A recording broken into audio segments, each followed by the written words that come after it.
back to the channel, guys. In today's video we are going to be working on the 2002 Ford Focus that's right behind me once again. So far on this car you have seen me restore the headlights back to a little bit of the former glory. You can see there's not as much oxidation on these bad boys anymore. So today's project we are actually going to do new brake rotors on the fronts. They are pretty darn warped and there's a lot of like ridges and stuff in them. The brake pads look like they're in pretty good shape, like they've been replaced somewhat recently. They still got a good thickness on them, so we're not going to worry about those. However, we're going to be removing the caliper and that kind of stuff in order to get to the bracket, in order to get to the brake rotor itself. So come along, learn a little bit, and hopefully we can help you get your brake rotors changed yourself. All right, so overall this is a pretty simple process. The first thing we're going to have to do is take off the wheel itself. In order to do that, you want to break the torque on them while they're still on the ground so the tire's just not spinning and all that kind of nonsense. As well as we're going to jack up the car, so make sure you have a jack and jack stands. Pretty common tools that you're going to need: jack stands. You're going to need a torque, a breaker bar. You're going to need a socket bit in order to get your lugs off. So maybe your torque, your lug wrench that's in your trunk, that'll work as well, obviously. Then you're going to need probably a screwdriver, flathead screwdriver, just to do a little bit of prying. You're going to need, on this particular car, you're going to need a T45 Torx bit with a socket, ratchet. Other cars are going to be a little bit different. Some may be a hex key, some just may be, you just pull them out, the sliding bolts. So yeah, pretty common tools, nothing that crazy. Of course you're going to need your new rotor, as well as you're going to need some brake clean in order to clean off the oil that comes on the brake rotors out of the factory, just to keep them from rusting while they're sitting in the box over time.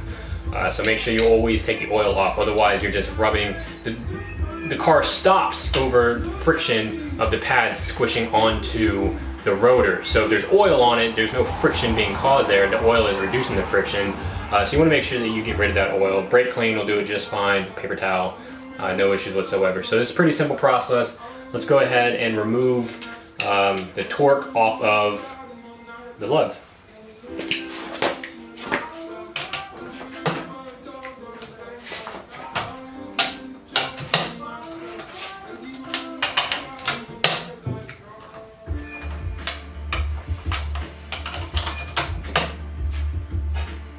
That one was a little tough.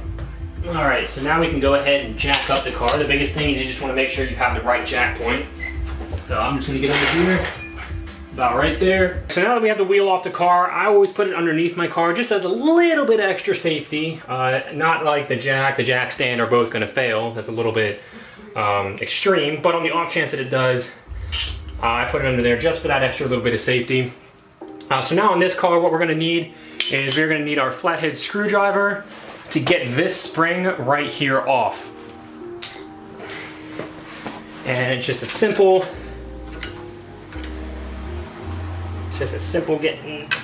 getting that around there and getting that around there, and then they should just be able to pry right out. There it goes, and there it goes. Simple. So that's just to keep the actual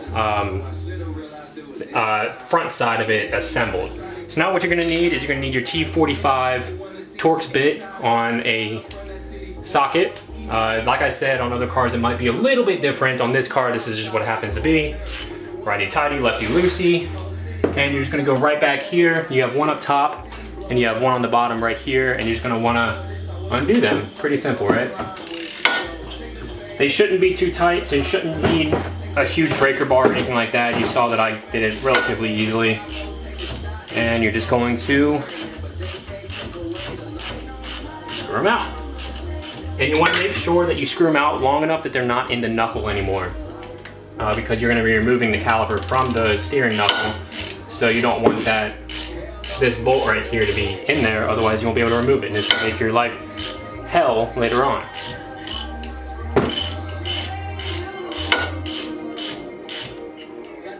So you don't have to remove it all the way, you can just slip it out, and you'll see right here in the little hole, there's a hole where you can see it goes through into the steering knuckle. So you can just slip it into its little housing here, and it should be good to go.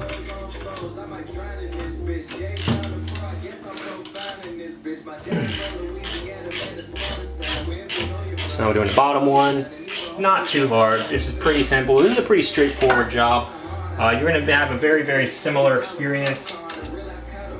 You're going to have a very similar experience on pretty much any car that you work on. It may not be the exact same setup, but it's going to be very, very similar. So this process should take care of most cars, most makes and models. This is a very basic, you know, caliper setup. Now, it probably won't work for things like Lamborghinis and, you know, your supercars and, you know, stuff like that. But for your everyday drivers, this is going to take care of you.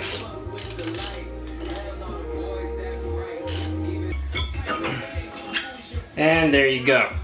So that took a little bit more work than I had to. Like I said, it's good to have that screwdriver in there so you can kind of pry these a little bit, and that helps a whole hell of a lot. So now what we're gonna do is we're just gonna sit this guy right here.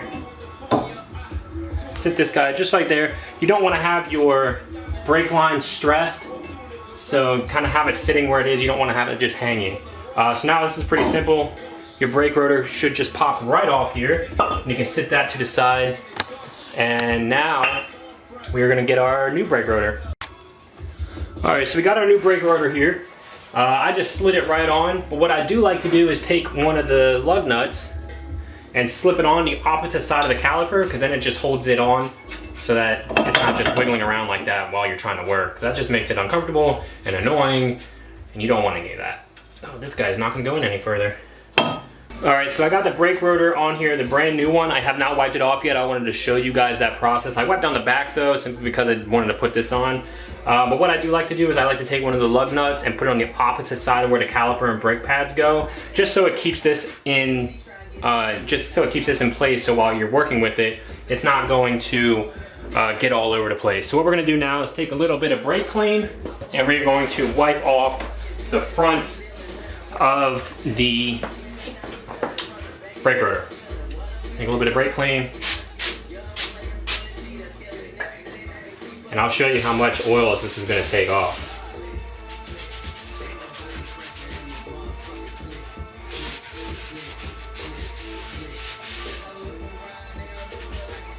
So that's how much oil it takes off. It is a good amount. It is pretty nasty, but they do that just so it doesn't rust while it's in storage until somebody buys it.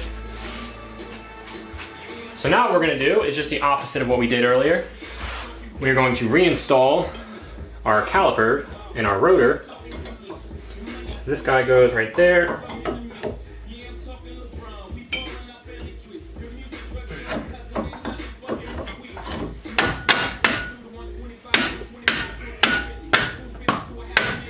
And we're gonna install our spring here.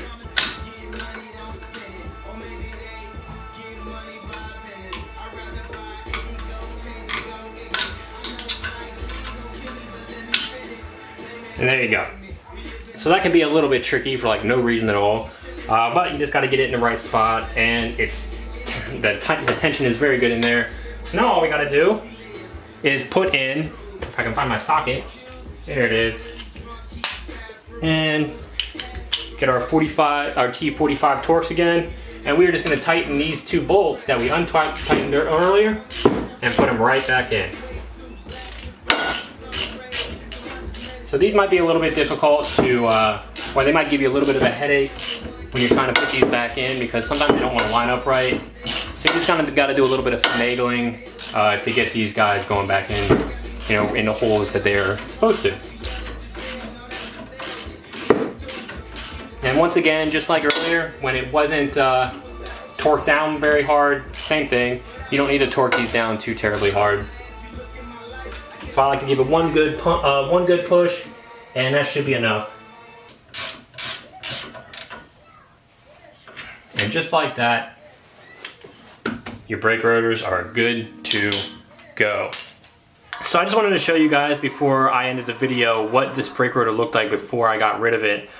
You can see on it that there are ridges. You can see all the little different circles on it. Every single one of those circles is a different ridge. And I'm going to try to shine it in the light here so you can see it all the way around. So this was in pretty bad shape. It's got a nice little divot, lip right here at the edge where this, where the cooling vents are. So this definitely needed done. It's got a nice little lip here in the inside of it as well. You can tell where the pads went. They're a nice groove. And it's a nice little valley here. These definitely need to be replaced. These type of things, it can cause your squeaky brakes. They can cause your you know, a wobbling when you're on your steering wheel because the brake pads the brake rotors got a little bit of warped, as well as numerous other symptoms. But the warped rotors with the wiggling and the squeaky or loud braking or the ineffectiveness of your braking is what's really going to cause this type of stuff. So that is the video, guys. I appreciate you watching. I hope you guys learned something. I certainly did. That was one of the first times I've ever done brakes. Maybe it's in my first handful, I'll give it that. So I always learn something new, on how to work with things like that. So I hope you guys learned a little bit as well. I hope you guys learned enough that you guys can actually do this project yourself, which is, to me, that's really important, to be able to save the money and have that sense of pride when you've done a project on your car yourself. I think that's a really cool accomplishment for anybody, no matter if you're a boy, girl, young, old, whatever it may be. I think it's a cool thing to do, and I hope you guys agree with me. I hope that's why you guys are here in the first place, is to learn how to do that so you can save a little bit of money. So thanks for watching, guys. I appreciate it. Any support means the world to me, so make sure to hit that thumbs up down below if you guys enjoyed it.